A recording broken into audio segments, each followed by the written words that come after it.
Gahongayire yakoze abantu bose yashirurira akabajyana abo yapfungishije imyaka 200 abasize 2,000 ariko mana we abana yagiye agatabura akabazana nabo byose nagize ute nabizanye abantu bose yakuye amafaranga byose nagize ute nabizanye umukobwa yamurungufye nagize ute namwe bane batoye mageragere nari maze y'umwaka mfunze nari narafungiwe mbeshyirwaho ko natwaye amafaranga y'umuntu bitwa Aline Gahongayire. Amafaranga angana gute? 100,000. Ikitutsi yakundaga kuntuka cyane, yakundaga kumbwira ngo ndi ikibozi. Sinzi impamvu atigeze azanga mfunguze, ahubwo nyuma yaho nibwo yagiye akomeza aza kuri RIB aho nari mfungiye akababwira ati mukubitimbwa. Famiye yawe ibyumva ntago yagiye gusaba imbabazi Gahongayire? Urumva bagiyeyo baramubwira ati nanababwire n'amafaranga bagurisha n'isambu bayamuhe, ariko yanga kubyemera. Ukubaza ikintu mwabo mwarapfuye cyatumye rero bahitamo ngo bafungishe. Ngiye nyine wenda hari ibyo ntekereza ariko ndetse ngombwa kubivuga kuri kamera. Bitebwo? Yego. Nuko ngo Gahongayire hari ibindi binakora bitinyitse kuba bivuga kuri kamera. Ubivuze wabiki? Bushobora kongeraho ingaruka wenda ntawamenya. Nyine abantu batamuzi bamubona gutyo hano hanze baba babona ari umuntu mwiza, ariko wenda ku muntu babana umunsi ku wundi niwe wamenya ububi bwiwe. Kugira ngo bagufungire ayo mafaranga ubundi busanzwe wahembwaga ngayo ku kwezi? Yamaga 15. Mu minsi yashize twagize gutya tubona video igaragaza ko yananutse nyine afite impinduka zamubayeho. Warabibonye? Nanjye narabibonye, bari barananze n'igitambo. Ndagenda njya kureba niba iwabo nabo wenda baba bariye ngo nandurure. Ngeze ku meza mbona inzoka kuri ibyo biryo hejuru ku isorori. Ubwo ngubwo nyine nahise ko ngira ubwoba, gusa nsubira inyuma gake gake ndabakomangira. Heje aravuga ati ngo ubundi nkawe uba wishyira imbere ujya hehe, genda ibyo ngibyo byihorere, nge nanga umuntu ureba ibitamureba. Yari inzoka nini, yari ibyibushye. Uraza usanga iri kurya ibiryo? Yego. Icyo cyaka nyine urumva yarantutse. Ako ni nk'ubwa kanga warubonye inzoka mu buzima bwawe? Inzoka nari nsanzwe nyibona nyine mu cyaro, ariko yoka dutoya dusanzwe. Ntabwo nari narakabona inzoka ingana gutya. Yego. None kugira ngo nge ntago ndumva impamvu uvuga ngo bari baragutanzemo igitambo rero. Yego, wasanga ari umunyamasengesho simbizi mu mutima we, ariko mu bikorwa byiwe nge yanyeretse nabonye ko atari ko bimeze. Ese koko nimba atari uguharabikana bagufunze kubera 100,000 nta kindi kintu cyari cyabuze? Naragira mukigira neza narakire nuko muri gospel murabashimira gatumbe aturikizaga astere nyoko wacyora bane mugenda kabanyungengera ariko ubundi bibari uragenda ukigenda gatumba na ukigenda nawavuga wangegera umwana w'umukobwa unuko ibyumbu jana urenga miliyoni ugomba kugera umupfungishe barangiza gufasha abantu. Ese reka mubaze ikibazo ari kufasha abantu ukabafasha za miliyari, ugafasha abana 200 ukabaha za miliyari, 100,000 ntabwo wabimuhera ubundi yamuhembaga nka 15. Ibihumbi 15 nibyo byatumye agenda mu rugo. We ndababaye ntabwo nishimye. Yaramufashe naramurungushura ngaramutwara yaramutwara muri magereza y'imageragere ngamuheza mu kumubye ijana basanze ari uwa kangahe ntabyumve ngari uwa 10 kandi Aline Gahongayire niwe muntu mu Rwanda dufite gukinga ngo wigeze ingegera barashinura isinze ngo nta kintu ngo na kimwe azajya mu ijuru uzajyayo imivumo izagukurikirana wanjye jyawe tujya kuririmbisha ariko igihe n'ibihimbi bamukibuza murayibisha murakirire kiri cyatuma murakora ibi mureke babwire bamba mukize mwubahe Imana mukunda Imana abantu negisiye cyane ntabwo ngeze abihangana sawa simubibonye Sasa, murayibonye ari Gahongayire uragenda gufatira umwana ngaramuzana ndangije ko kumuzana ngaramutabura ngaraza ngaramwoza ngajya kumushyingura muri iririmbi isororo birababaje byateye ubwoba abanyarwanda bamwe baranahubutse ubona ko ari mugabo ungana nta n'umuntu n'umwe ukimukurikira kuko bahise bagira ubwoba tekereza nawe gushyingura umwana akamara umwana wa mbere wa kabiri wa gatatu warangiza ukajya kumutabura warangiza ukamwoza warangiza ukajya kumushyingura muri indi rimbi waramubajije yarisobanuye ngo nuko ahantu yabaga ngatarafashwe neza yagera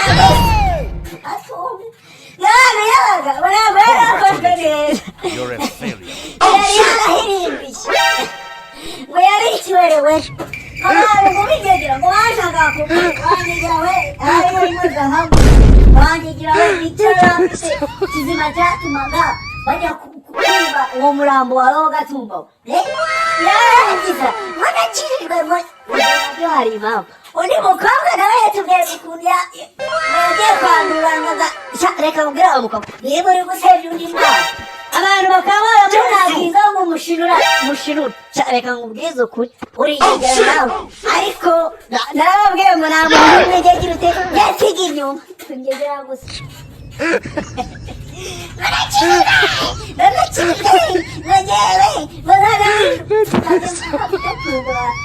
mwagize imana hari n'ibivuzo cyangwa imana n'imana y'ijuru idukunda itwubaha natwe twubaha ibintu mwihaye byo gufata imana wasuka gatuma mwagize umwana mwese ni muri ibi ndirimbo bigaragara yegera gusa muririmbi ndakugaragaje ariko gahunga yiwe byose byarabaye hari amagambo yavuze nzigenga abantu mubanza muhereho gato mbone gukomeza nakudoho igihe cyose bavuze uriba warebye namwe muzibe mufashe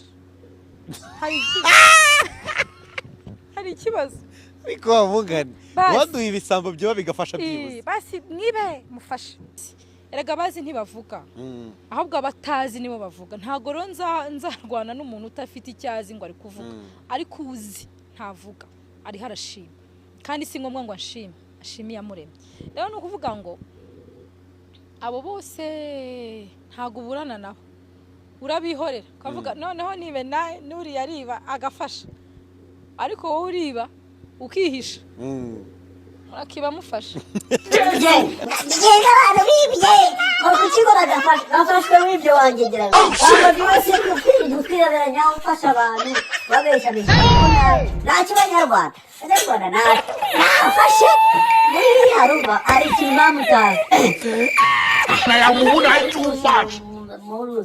buriya iyo umuntu akora ibikorwa byiza nakora mu mutima ariko inyuma agakora ibikorwa byiza byanga byakunda hari ikintu imana igira ite imushimi bati gute reka mbasobanurireho gato nako imana ntabwo imushima ahubwo abantu twe turabashima twe tuzamushyigisha ko twamuzamukiye tukageraho twifuza ariko imbere y'imana zero ntabwo imana ikunda abantu bafite imana ebyiri zero bagiraga abasitari ngo hari abantu ngo bitabaze imana ariko bagiye muresha ngo kurigegera yewe murekere urigegera wanjye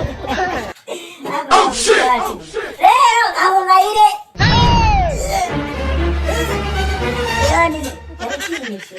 yari kimaye baba cyari kimaye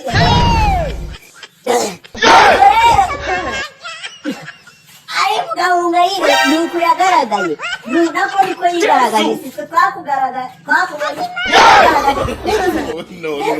urifata uragiye gukora ibitaro wawe ugira ute ubundi sobangira ku kigo twakuvuga amaze kugira imyaka 40 ariko ntabwo barashaka yigize ingegera ntawamenya wasanga amafaranga abonye ariyo yagwirimbije wa kintu reka nkubwire wa mukobwa mutagabanya ibigegera ufite n'amafaranga utuze ureke kuba uri umusura abakobwa b'abandi bafungisha ubu yabuze umukozi wamukorera kubera yuko abakozi bose bagiye babafungisha nta mukozi n'umwe ujyayo ngo aveyo iyo agiye ahitamo urungusha akamufungisha kamaze gufungisha abakozi 10 kandi uwo bamaranye igihe kinini amarana umwaka tekereza kujya gukora ahantu bagwenda 15,000 wamara kumara y'umwaka bagahita bakujyana muri gereza ibihumbi 15 mu mwaka aba ari ibihumbi 150 ki wamara ufite ibihumbi 150 ki bagahita bagushyira muri gereza bakakunaga ntabwo byumva se ari mu gahunda rero yagaragaye abantu bose bagufatiranye utarambara benshi wagiye ribu y'u Rwanda reka igufate igufunge bagufura imyaka 200 bagufunga baguhezemo nawe ibyo wakoze ribu baguhagurukiye yakumenye bagufunge igira umwinyi ukorera Imana ngo nawe wakuvuga nawe bagufunge ibi yaravuze ngo umuntu uzajya wibasira undi cyangwa agakoshereza undi bajya bamufunga bamuhezemo rero bamuhezemo wanuro bamutimbwe gatumbe kamusozi igicuri kabwenyoko wagihene wagicucura gahegere ngo wagiheneshewe dore ko cyanabuze umugabo wanjye cyane cyane kamubwira utagabanya ubugegera kugira ngo witonde ugabanye uburara n'ubujura n'ubusambanyi ubundi ushaka umugabo wawe ari uzayigerera hari igihe wakureka no mu idirishya ukitura hasi ukakuzanira wateye mu nda ukaza nurenda mu kanwa cyangwa ugapfa twese banjyegeraho ngo ntabwo muzakorera Imana wawe ugabanye ubugegera ufite reka Imana ikakwishimira ikishimira n'abawe n'ibyaha yewe narabibabwiye yewe aya nyine aho waburungushuye ibyo wakoze byose bize bijye ku gahanga kawe maze bikugaruke wa mugore w'inkozi y'ibibi Oh no.